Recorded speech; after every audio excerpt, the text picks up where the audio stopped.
Gandang gabi mga masters, bali ngayon po ay 4 na videos po ma-upload ko po sa aking YouTube channel. Tama nga mga masters, 4 na videos nga po ma-upload ko po. Yon, what's up mga masters? Nandito na naman tayo sa panibagong araw, panibagong kabanata na naman ang pagsasama-samahan natin ngayon guys.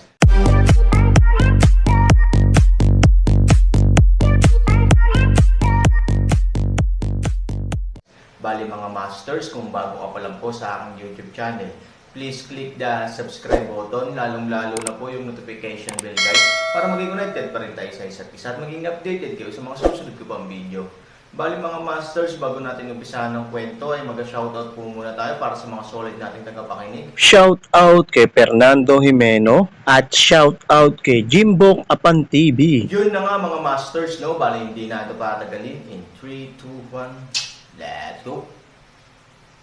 Mga master, magbabalik tayo sa pag-upload ng 4 na videos everyday simula ngayon araw. Salamat sa solid na pagsuporta mga master. Kabanata 3036 hanggang 3040. Para sa mga ordinaryong lalaki, isang napakagandang bagay na may magagandang babae na ihampas ang kanilang mga sarili sa kanilang mga bisig, ngunit ang Aaron ay isang pagbubukod, dahil hindi niya inaasahan ang aspetong ito ng mga bagay, at napakaraming kababaihan sa paligid niya, na gagawin sakit ng ulo niya. Kung gusto mo, tulungan mo akong harangan itong mga peach blossoms. Sinabi ni Aaron kay Yang Wanlin. Umaasa si Yang Wanlin na magkakaroon siya ng pagkakataong ito. Bagamat siya ang young master ng pamilya Yang, halos hindi siya nakakaranas ng anumang mga hadlang sa aspeto ng kababaihan, may ilang mga kababaihan na hindi niya makuha pagkatapos ng lahat, at mayroon din siyang kaalaman sa sarili. Sa kakayahan niya, paano niya mapapalitan ang Aaron sa mata ng mga babaeng iyon? Lauhan, huwag mo akong pagtawanan. Paano kita matutulungan? Sa mata ng mga babaeng iyon, ikaw na lang ang natitira. Utot ako, sabi ni Yang Wanlin na may mapait na ngiti. Sa pakikinig sa mga salitang ito, napakasaya ni Shi Jing. Maging ang mga taong tulad ni Yang Wanlin ay magbubuntong hininga na sila ay mas mababa sa Aaron. Hindi pa ba ito sapat upang ipaliwanag ang kahusayan ng Aaron? Walang magawang umiling si Aaron. Mukhang kailangan na niyang umalis sa Yanjing sa lalong madaling panahon. Kung hindi, anong atake ng isang babae ang ayaw niyang harapin? Sir, may bago po ba kayong plano na pumunta ako ngayon? Tanong ni Aaron kay Yang Bin. I don't have any plans. I just want you to come for dinner, pero matagal na tayong hindi nagkikita.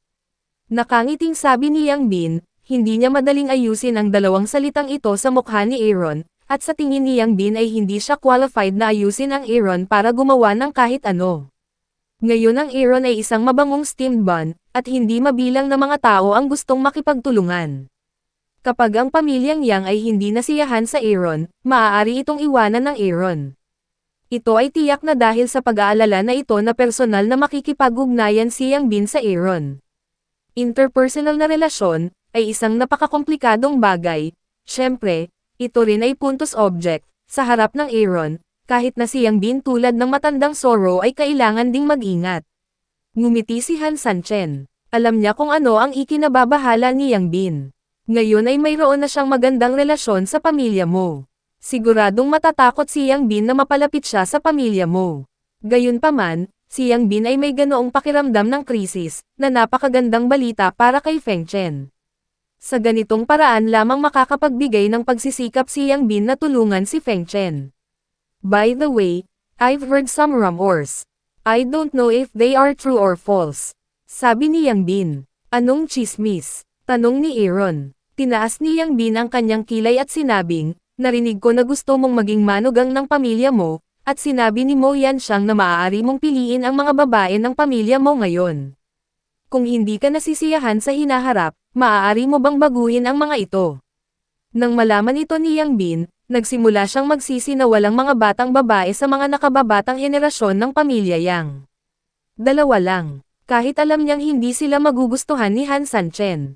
Sa unang pagkakataon sa kanyang buhay, naramdaman ni Yang Bin ang kahalagahan ng pagkakaroon ng isang babae sa bahay, ngunit huli na ang lahat. Kung tutuusin, kung magiging manugang si Aaron, mas magiging matatag ang relasyon.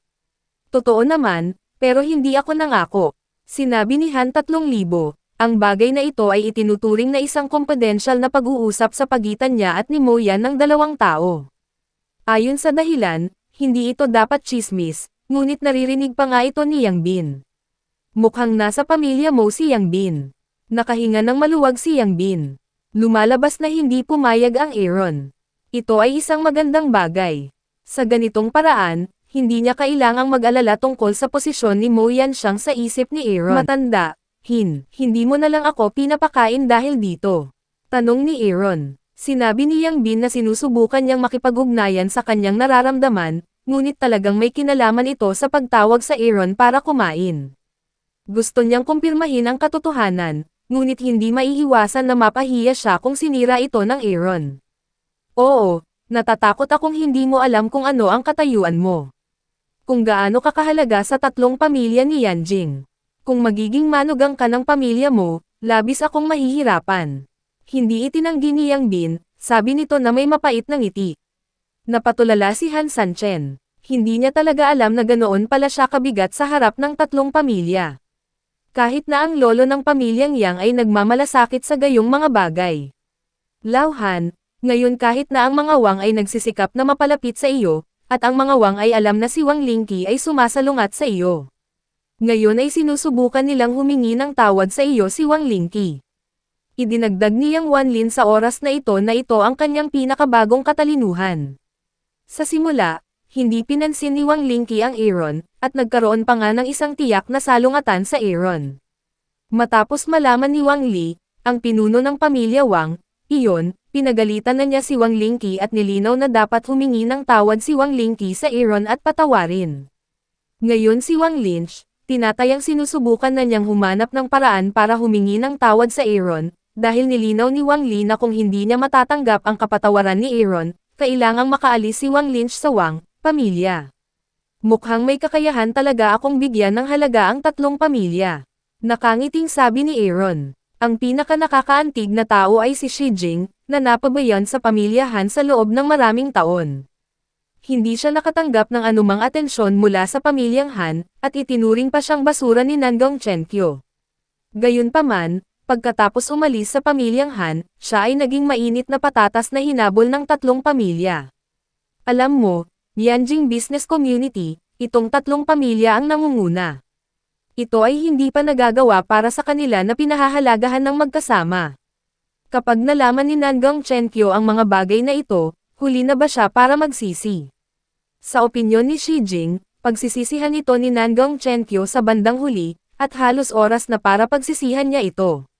Ngunit ang katigasan ng ulo ni Nangong Chenkyo ay malayo sa imahinasyon ni Shi Jing. Ngayon ay inamin ni Nangong Chenkyo sa kanyang puso na ang Aaron ay napakahusay. Pagkatapos ng lahat, ito ay isang indelible fact. Hindi niya ito maiikot habang nakabuka ang bibig. Ngunit ayaw pa rin niyang hayaan si Aaron na suportahan ang pamilyang Han, at kahit na umaasa siyang mamatay si Aaron, upang mamukadkad ang kaluwalhatian ni Hanjun. Isang 5-star hotel sa ibaba, ang Nangong Chenkyo kasama si Hanjun, ay nagbabantay sa pinto ng hotel. Lola, anong ginagawa natin dito? Naguguluhang tanong ni Hanjun. Sa oras na ito, dapat siya ay naglalaro sa bahay. Si Nangong Chenkyo ay hinayla palabas ng bahay, na labis na ikinalungkot ni Hanjun. Dito nakatira si Nangong Bolang. Kung gusto niyang mamatay si Aaron, siya lang makakatulong sa amin. Walang pakialam na sabi ni Nangong Chenkyo. Walang pakialam si Hanjun at sinabing, kailangan kong umuwi para maglaro. Hindi ba ako makakabalik sa ibang araw? Hayaang mabuhay ng 2 araw ang Aaron. Nang marinig ito, napalingon si Nangong Chenkyo at tumitig kay Hanjun galit na galit. Dahil sa paghanga kay Hanjun, si Nangong Chenkyo ay bihirang magalit sa kanya, ngunit kapag narinig ni Nangong Chenkyo ang pangungusap na ito, hindi na may tatago ang kanyang galit. Sa oras na ito, ang naisip ni Hanjun sa kanyang puso ay ang laro. Hindi ba niya naramdaman ang banta at napagtanto niya na ang kanyang posisyon ay inalag ng Aaron? Sa harap ng mga malalaking kaganapan, siya ay nag-aalala tungkol sa laro. Ito ba ay talagang putik ay hindi makakatulong sa pader? Pop, sinampal ni Nangong Chenkyo si Hanjun sa mukha. Hinding-hindi siya papayag na mabaigo dahil kay Hanjun, kahit na isa lang talaga siyang tumpok ng putik, dapat siyang gawing maliwanag ni Nangong Chenkyo. Nabugbog ang mukha ni Hanjun, hindi makapaniwala ang kanyang mga mata. Lola, sinaktan siya. Napakalaki ni Hanjun Chang na hindi pa siya natalo. Kahit na nagalit sina Han Cheng at Shi Jing dahil sa pagkakamali niya, tinutulungan din siya ni Nangong Chenkyo. Kaya't sanay si Hanjun na protektado ni Nangong Chenkyo. Alam niya na hanggat nandoon si Nangong Chenkyo, hindi siya mapaparusahan. Ngunit hindi niya akalain na si Nangong Chenkyo ang unang nabugbog sa kanyang buhay. Lola, sinaktan mo ba ako? Sabi ni Hanjun. Walang bahid ng sakit sa puso si Nangong Chenkyo, dahil sa oras na ito, dapat niyang ipaalam kay Hanjun ang kaseryosohan ng usapin. Kung papasayahin niyang muli si Hanjun, haantong lamang ito sa pinakamasamang resulta. Sa oras na ito, kung ano ang iniisip mo sa iyong puso ay ang laro. Kung hindi kita lalabanan, sino ang kilala mo? Ngayon ang Aaron ay mas mahusay kaysa sa iyo. Kung maglalaro ka lamang, ano ang magagawa mo kay Aaron? Sabi ni Nangong Chenkyo na nagngangalit ang mga ngipin. Napaluha si Hanjun sa kanyang mga mata. Para sa kanya na kahit kailan ay hindi nagkamali, ang sampal na ito ay talagang masakit sa kanyang puso. Ngunit si Hanjun ay hindi tanga. Sa paghusga sa ugali ni Nangong Chenkyo, talagang galit siya. Kung pipiliin niyang maging kusa sa oras na ito, natatakot ako na mas malala ang katapusan. Lola, pasensya na po, mali po ako. Mukhang agrabyado si Hanjun at ibinaba ang kanyang ulo. Alam niya kung paano patahimikin si Nangong Chenkyo. Kung tutuusin, ang galing niya ay pasayahin si Nangong Chenkyo. Tingnan ang mali na alam ni Hanjun, ngunit isang taos-pusong pag-uugali. Ang saloobin ni Nangong Chenkyo ay agad na gumaan, hinawakan ang ulo ni Hanjun, sinabi, ayaw kang hampasin ni Lola, gusto mo lang ipaalam sa iyo ang kasalukuyang sitwasyon, gusto mo bang magiging Aaron na nakasakay sa ulo sa hinaharap? Mariin na umiling si Hanjun. Kahit kailan hindi niya nasa puso ang status ng sayang kapatid, kaya hindi niya matanggap na sinakihan siya ng Aaron. Lola, huwag kang mag-alala. Hindi kita pababayaan. I will be better than Aaron. Sabi ni Hanjun. Kahit na ang ganitong uri ng bagay ay tila malayo, pagkatapos ng lahat, ang katayuan ng Aaron sa Yanjing ay hindi katumbas ng 10,000 Hanjun, ngunit sa puso ni Nangong Chenkyo, mas handa siyang maniwala kay Hanjun. Sa oras na ito, sa wakas ay lumitaw ang taong naghihintay kay Nangong Chenkyo. Naghahanda sina Nangong Bolang at Zong Changkyo na umalis sa hotel, at gusto nilang direktang umalis sa Yanjing.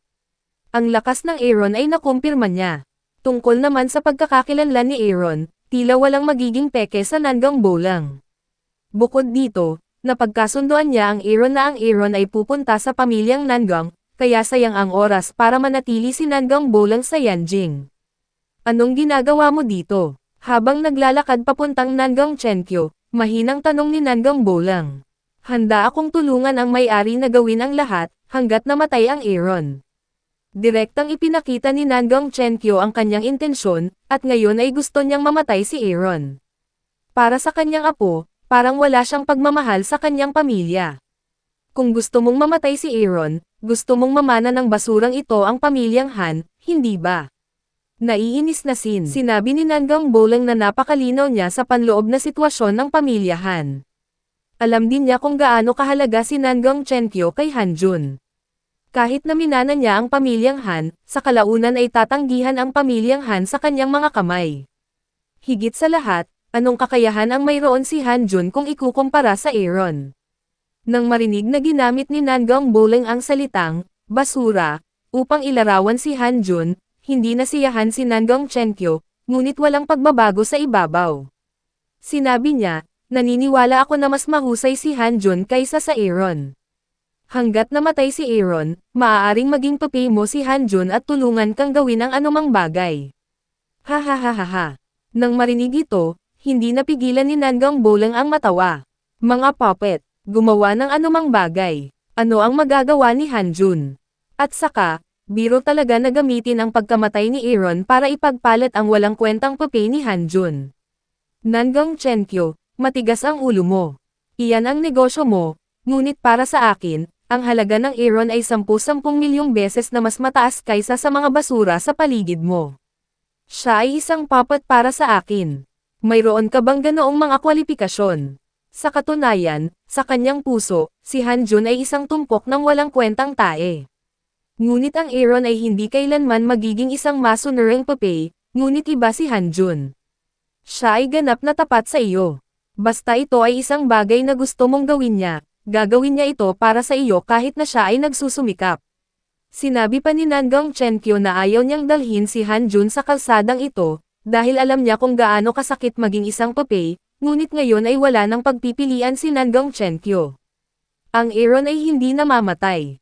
Hindi lang si Hanjun, kundi ang buong pamilya ng Han, kasama ang kanyang sarili, ay magiging biro.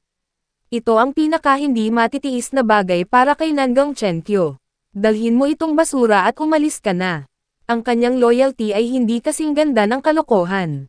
Hindi ko kailangan ng basurang ito. Matigas na sinabi ni Nangang Bolang, Guro, pakiusap, bigyan mo siya ng pagkakataon. Sa mga salitang ito, lumuhad si Nangang Chenkyo sa lupa ng maluwag. Nakaluhod ka. Tuluyan ng isinukol ni Nangang Chenkyo ang kanyang dignidad para mailagay si Hanjun sa entablado. Nasa pintuan pa rin ito ng hotel, at ang kanyang pagkakakilanlan ay ang bagay na ito ay malapit ng kumalat sa oras na iyon, si Nangang Chenkyo ay makikita kung magkano ang ibinayad niya para kay Hanjun.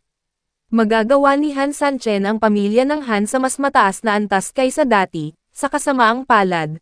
Ayaw niyang aminin ang kanyang pagkakamali. Kapaki-pakinabang bang lumuhad si Nangang Chenkyo, hindi lang siya basura, ngunit ikaw din sa aking mga mata ay walang kabuluhan sa akin, iwanan mo ang pangungusap na ito, Nangang Bolang.